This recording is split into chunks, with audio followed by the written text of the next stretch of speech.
Pues fue una corriente religiosa propagada en Francia, pero también por España e Italia. Y el Instituto Sensir también arraigó, sobre todo por una gran amiga de la marquesa, Madame Guyon, que era la amiga de Madame de Maintenon, que le había impulsado a todo esto, ¿no? Desde luego, nada tiene que ver su etimología, reposo, calma, serenidad, ¿no?, con lo que realmente generó en el país disturbios y agitación.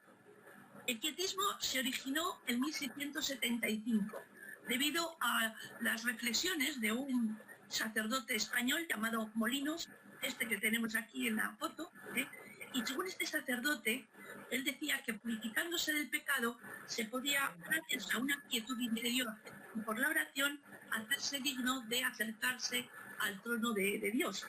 Era algo así como llegar al éxtasis y a la unión directa del alma con Dios. Es una especie de un misticismo, ni más ni menos, ¿no? Bueno, la meditación no exigía la palabra.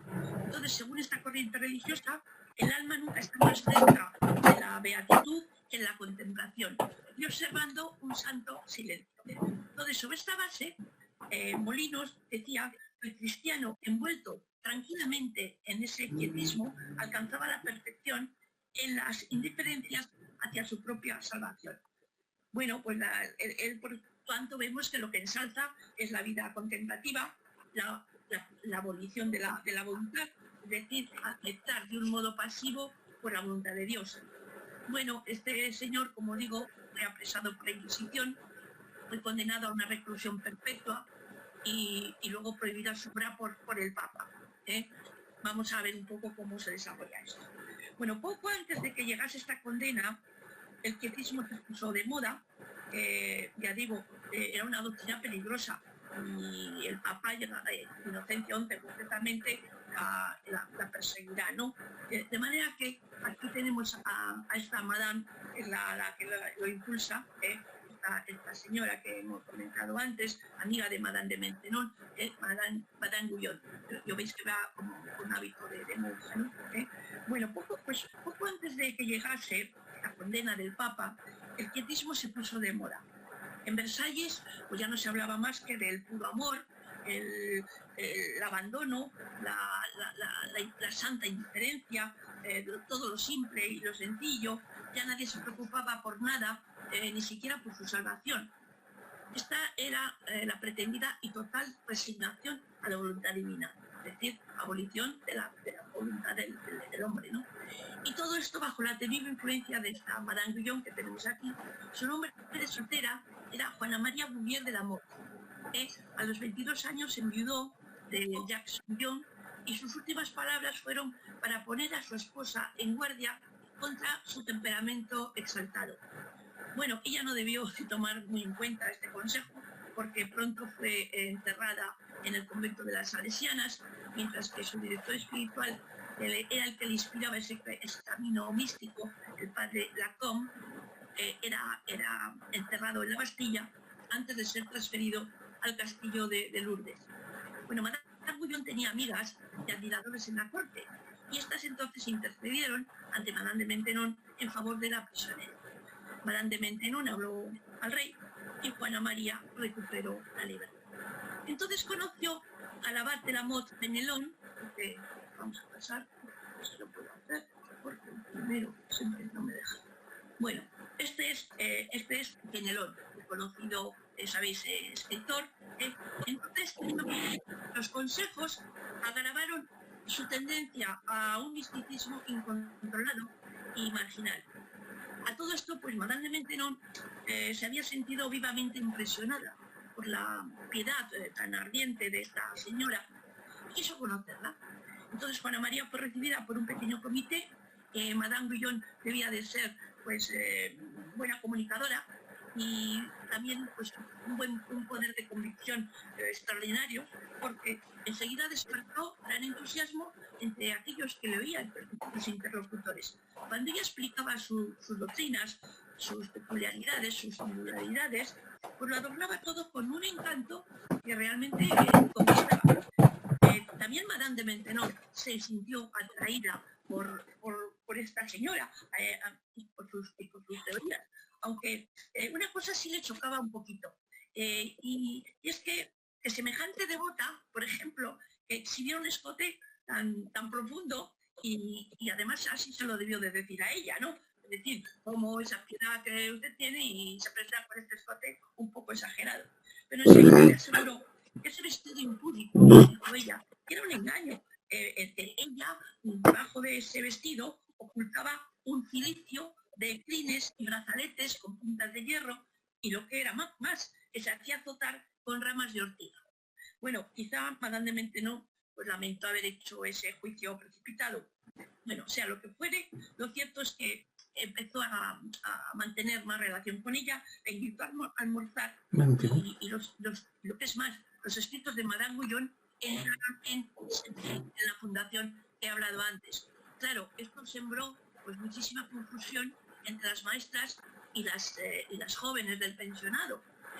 Por su parte, el abate Fenelon también sucumbió a los encantos y a la espiritualidad del pietismo, le pareció fascinante, hasta tal punto que juntos crearon una verdadera secta mística llamada los miguelinos. Se llamaban así porque sus adeptos se habían colocado bajo el patrocinio de San Miguel Arcángel. Madame de Maintenon sentía amistad por Madame de Guyon, sobre todo una verdadera veneración por el abate Fenelon. Desde hacía tiempo era además el preceptor del joven duque de Borgoña, el hijo mayor del Delfín. François leyó la exposición del Cantar de los Cantares de Madame de Guyon y se sintió impresionada, hasta el punto que se atrevió a leer unos pasajes al rey. Y bueno, y Luis XIV parece que con mucho desprecio le dijo, eso son tonterías, fantasías y tal. Bueno, la verdad es que quizá ella no pensó que Luis XIV hablaba con sentido común, solo pensó pues que su marido no había avanzado lo suficiente por el camino místico para comprender lo sublime del pietismo.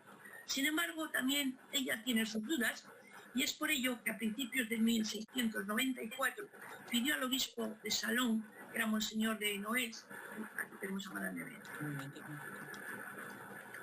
al obispo de Noailles, su opinión, qué opinaba sobre el pietismo. Bueno, la respuesta del prelado pues fue que los libros de Madame Guyon encerraban propuestas peligrosas y que se encontraban en ellas pues algunos postulados que habían sido condenados hacía 400 años en un concilio general realizado en Vienne, en Francia, como también pues el rechazo de las plegarias orales, la meditación de la ley de Dios, el estudio de su palabra en las Sagradas Escrituras. Consideraba inútil la mortificación de los sentidos y la atención a las máximas y a los ejemplos de Jesucristo y de los santos. Entonces, a la vista de todo esto, el obispo consideraba que en vez de mantener a los cristianos vigilantes, ardientes en el cumplimiento de sus deberes, fervientes en el servicio de Dios, en vez de llevarlos a ejercer la necesaria violencia sobre sí mismos para corregir sus defectos y sobreponerse a sus tentaciones. Por su parte, el obispo de Sardes dijo a Madame de Maintenon que las ideas del pietismo difundidas en Saint-Cyr, esta es la última abadesa de Saint-Cyr, dice que eran herejes. Entonces, claro, eso lo que hizo es temblar a Madame de Maintenon, pues dispuesta a todo con tal de evitar un escándalo que pudiera perjudicar a su institución y al abate Fenelon, por el que ella sentía gran admiración. Así pues, tomé la iniciativa, Madame de Maintenon, de pedir al rey pues, que crease una comisión de 3 miembros eclesiásticos, digamos, conocidos por sus profundos conocimientos y por su moderación. Y el resultado fue que Fenelon fue destituido de su puesto de preceptor del duque de Borgoña, aunque se le dio el arzobispado de Cambrai, bueno, pues como compensación en 1695. Este es otro retrato muy bonito, por cierto, muy bien hecho, de Fenelon. Antes hemos visto otro, ahora es este. Bueno, poco después, esta comisión encargada por el rey, condenó definitivamente el pietismo. Entonces, Madame Guyon, aunque digamos aceptó esta decisión, llevada en un convento. Después trató de escaparse, fue encerrada en la torre de Vincennes.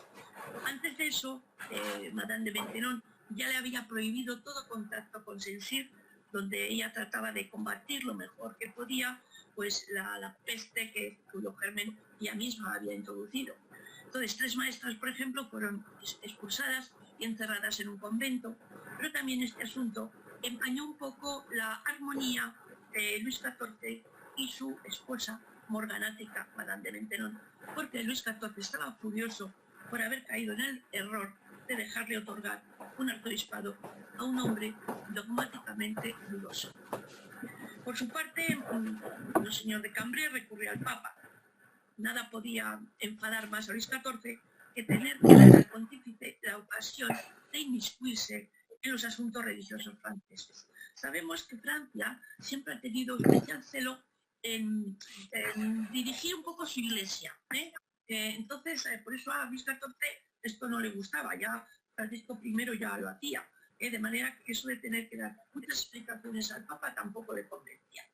Claro, el rey se enfada, ¿y en quién va a recaer el enfado? Pues en la esposa, en Françoise, a quien le achacaba el haber protegido y alentado a Fenelón, culpable igualmente también de haber ocultado a su marido, al rey, la amistad del prelado con Madame de Bouillon. Ella comenta en sus memorias, lo dice Madame de Maintenon: jamás encontré al rey más firme y desafiante. Si lo amara menos, me habría hartado hace tiempo.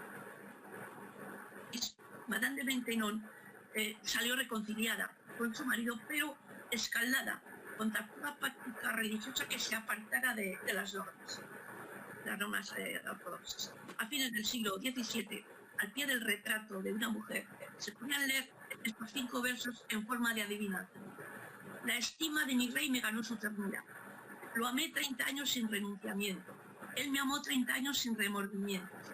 No fui mi amante. Adivinad mi nombre y mi destino. Pues es fácil la respuesta, ¿no? Es Madame de Maintenon, claro está.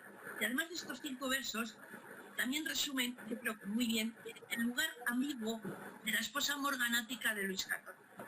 No era reina, pero reinaba en el corazón del rey.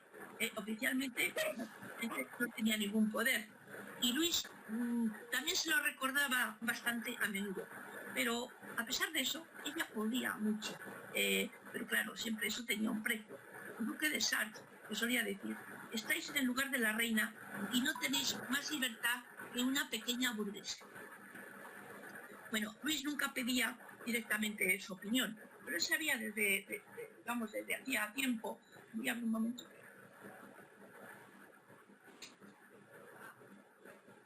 Pero él decía desde hacía tiempo digamos que Françoise, si no era más inteligente que él, en todo caso era mucho más intuitiva. Se dio cuenta de que esa sensibilidad femenina, que percibía de diferente manera los problemas de Estado, eran sumamente valiosas. Es decir, que él tenía en cuenta lo que ella opinaba, porque era inteligente. La mayoría de las veces es cierto que la vanidad masculina, sobre todo en Luis XIV, como era él, pues le impedía pedir la opinión de su mujer de manera directa. Pero bueno, había aprendido a descifrar los gestos de ella, los silencios, los suspiros, las miradas que ella no dejaba de dirigirle cuando él conversaba con sus ministros. Ella solía decir: al rey no le gusta que yo intervenga en ningún asunto, pero ella actuaba con astucia para hacer que el rey adoptara, sin que él lo percibiera, su propio punto de vista. De manera que vemos un poco cómo es esta relación que tienen Madame de Maintenon con su marido. De manera que era un matrimonio bien avenido. Él tenía en cuenta de ella, de la opinión de ella, porque sabía que era inteligente, pero claro, él no va a reconocer pues esta capacidad de ella, no, sino que lo hace con eso. De manera que, bueno, hemos visto un poco lo que hay de esto del quietismo, que sabéis que es una corriente mística que no tiene mayor trascendencia. Sí que en un momento originó serios disturbios, pero al final fue abolido. Tuvo la condena del Papa. A ver, vamos a pensar. El Papa lo condenó, aquí lo tenemos, este es Inocencio XI, que lo iba a condenar, y bueno, este es el prefector, es el hijo de Borgoña, es hijo del Delfín, que es el que era, digamos, discípulo de Fenelón, que perdió su puesto.